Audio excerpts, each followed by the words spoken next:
Hi friends, நேற்று நான் super market போயிருந்தேங்க. இந்த சங்கரா மீன் வாங்கிட்டு வந்திருந்தேன். இந்த மீன் எங்கே பார்த்தீங்கன்னா சுல்தான் இப்ராஹிம் சொல்லுவாங்க. கொஞ்சமாக வறுக்கிறதுக்கு வஞ்சிர மீன் வாங்கிட்டு வந்திருந்தேங்க. நைட்டே மீனெல்லாம் கழுவி க்ளீன் பண்ணி மசாலா போட்டு வச்சாச்சுங்க. காலையில் பார்த்தீங்கன்னா சமைக்கிறதுக்கு ஈஸியாக இருந்தது. சின்ன வெங்காயம், பூண்டு, தக்காளி எல்லாம் போட்டு சூப்பராக கமகமன்னு சங்கரா மீன் குழம்பு சட்டியில் வச்சாச்சுங்க. சட்டியில் வச்சதுனால சாப்பிடும்போது செம்ம டேஸ்ட்டாக இருந்ததுங்க குழம்பு. அதுக்கப்புறம் பார்த்திங்கன்னா கருவேப்பிலெல்லாம் போட்டு வஞ்சர மீன் வறுத்தாச்சுங்க. நைட்டே மசாலாலாம் போட்டு ஊற வச்சதுனால மசாலாலாம் ஊறி சாப்பிடும்போது செம்ம ஜூஸியாக டேஸ்ட்டாக இருந்ததுங்க. மீன் குழம்பு, மீன் வறுவல் ரெசிபி வீடியோ நம்ம சேனலில் இருக்குங்க, கண்டிப்பாக போய் பாருங்கள்.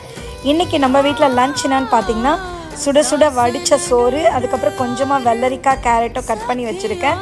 அதுக்கப்புறம் பார்த்திங்கன்னா வஞ்சர மீன் வறுவல், அதுக்கப்புறம் கொதிக்க கொதிக்க சங்கரா மீன் குழம்பு. இந்த வீடியோ உங்களுக்கு பிடிச்சிருந்தா லைக் பண்ணி